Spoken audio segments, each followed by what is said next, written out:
नमस्कार दोस्तों, मैं मनीष तिवारी आपका स्वागत करता हूं। देखिए, पिछले वीडियो में क्या हुआ था, कुछ टेक्निकल ग्लिच की वजह से, कुछ टेक्निकल इश्यूज की वजह से वीडियो बीच में कट गई थी। तो हम वहां से ही स्टार्ट करते हैं जहां पे हमने छोड़ा था क्वेश्चन को। एक दो क्वेश्चन और सॉल्व करेंगे, फिर आप प्रॉपरली इस वीडियो को फॉलो करना, देखना। और बहुत ही बेहतरीन क्वेश्चन आपने देखा होगा पहले वीडियो में, पहले पार्ट में, कि बहुत ही बेहतरीन क्वेश्चन है यहाँ पे, ठीक है। और उसका सोल्यूशन भी और ज्यादा बेहतरीन है। तो देखते हैं, हम क्वेश्चन को सॉल्व करते हैं। इस क्वेश्चन को 1 + 4 + 7 + 10, 1 + 4 + 7 + 10 + x डॉट डॉट x = 287 है। तो इसका सोल्यूशन हम कैसे यहाँ पे किस तरह से इसको सॉल्व करेंगे, देखना। देखिए, यहाँ पे ध्यान देना, यहाँ पे x टर्म की बात नहीं हो रही है। जैसे यहाँ पे अगर ये देता कि x टर्म तक, तो हम जहां पे n होता है वहां पे x रख देंगे, लेकिन जहां पे n है वहां पे x नहीं रख सकते। ये आपको लास्ट टर्म गिवन है। क्या गिवन है? ये लास्ट टर्म आपको गिवन है, x टर्म तक यहाँ पे नहीं दिया है। तो आप क्या करो, आपको पता है कि जो लास्ट टर्म होता है, लास्ट टर्म यहाँ पे x है। लास्ट टर्म का फॉर्मूला होता है a + n - 1 × d, या nth टर्म का फॉर्मूला यही होता है। तो x की वैल्यू क्या हो जाएगी? a की वैल्यू यहाँ पे 1 है, n - 1, d की वैल्यू यहां पे 3 है, 3। तो क्या होगा? x की वैल्यू हो जाएगी 1 + 3n - 3, ठीक है। तो 3n की वैल्यू क्या होगी? 3n की वैल्यू क्या हो जाएगी यहाँ पे? x + 2 -2, और इधर जाएगा तो +2। तो यहां से आपको एक चीज मिल रहा है, n की वैल्यू x + 2/3, ठीक है। ये मिल गया n की वैल्यू। आपको पता है यहाँ पे n टर्म की बात हो रही है, और आपको इसका जो Sn है, Sn की जो वैल्यू होती है वो क्या होती है?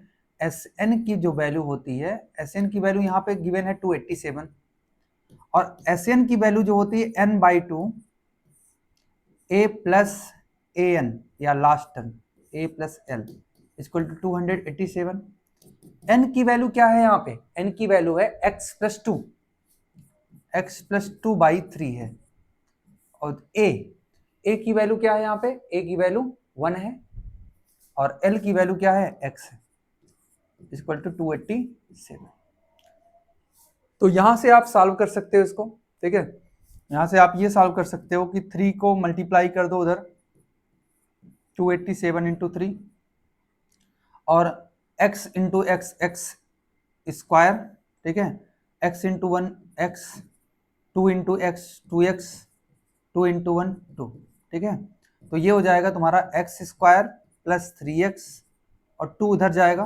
देखो, 3 से अगर आप मल्टीप्लाई करते हो तो 3 से 1 जा होता है, 3 से 1 जा 21, 3 8 जा 24, और 26, 3 2 जा होता है 6, और 2 8 हो जाएगा, 8 61 हो जाएगा, और -2।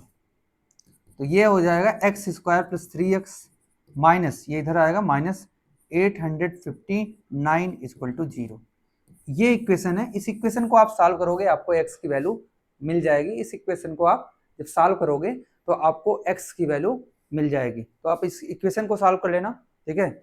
हम नेक्स्ट क्वेश्चन को सॉल्व करते हैं। आपको समझ में आया क्या करना है? आपको यहाँ पे थोड़ा सा कंफ्यूज किया है। कंफ्यूज ये किया है कि अगर आप डायरेक्टली यहाँ पे x/2 रख देते हो, ठीक है, तो ये गलत हो जाएगा क्वेश्चन। गलत क्यों होगा? क्योंकि ये nth टर्म नहीं है, ये nth टर्म है, n की वैल्यू नहीं है, ठीक है। n की वैल्यू कुछ और है। n की वैल्यू क्या है यहाँ पे? n की वैल्यू x + 2/3 है, x के फॉर्म में, ठीक है। चलो नेक्स्ट क्वेश्चन समझते हैं।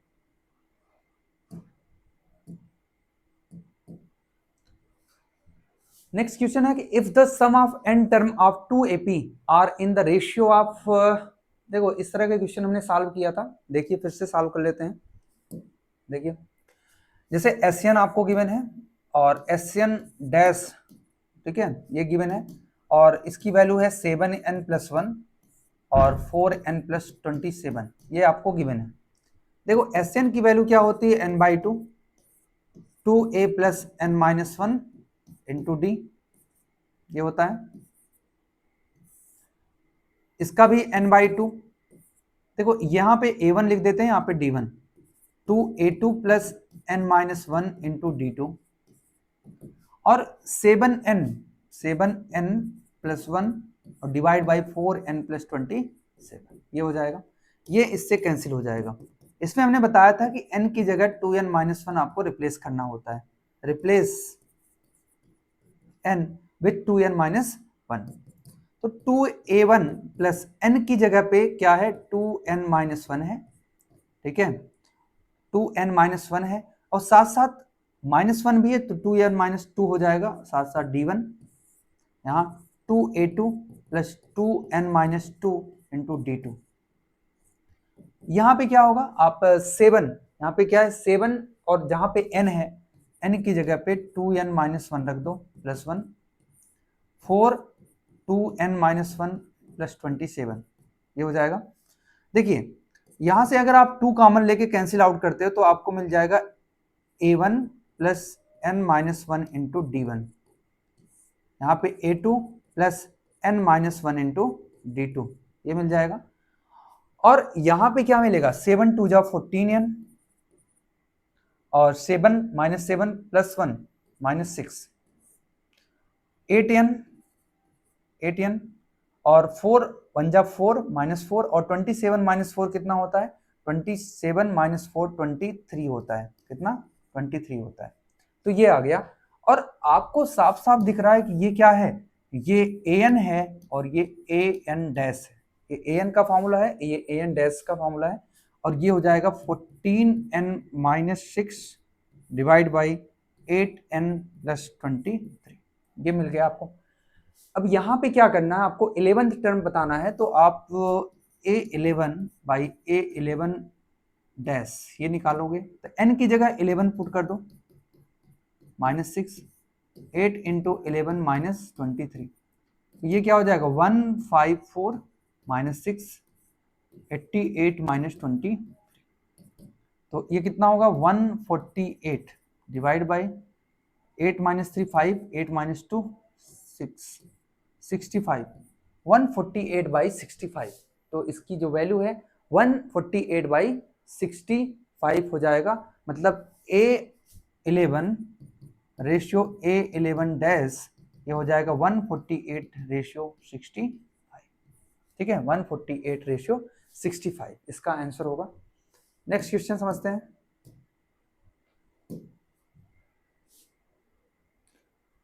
If the mth term of an AP is equal to 1 by n, nth term of AP is 1 by m, find the sum of m nth term, ठीक है।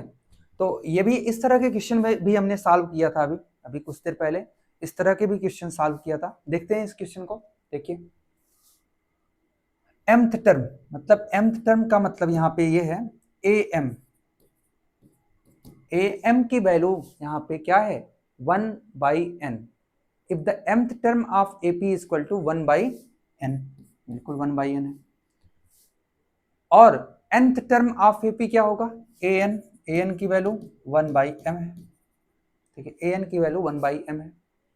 यहां से आप क्या करो, यहां से फॉर्मूला लगाओ आप, a plus m-1 into D की वैल्यू क्या हो जाएगी 1 by n, और a plus n-1 into D की वैल्यू 1 by m हो जाएगी। आप इसको सॉल्व करोगे तो a से कैंसिल और d common, m-1 minus n plus 1 हो जाएगा, ये 1 by n minus 1 by m हो जाएगा। तो 1 1 से कैंसिल, m माइनस, ठीक है क्या, m माइनस n, ठीक है, m minus n into D equal to, देखो ये भी m minus n by M N हो जाएगा, और ये कैंसिल हो जाएगा, तो d की वैल्यू क्या आ गई, d की वैल्यू 1 बाई एम एन आ गई, d की वैल्यू 1 बाई एम एन आ गई। अब देखो d की वैल्यू अगर आपको मिल जाती है तो d की वैल्यू आप इक्वेशन 1 में रख दो, इक्वेशन 1 और इक्वेशन 2, पुट द वैल्यू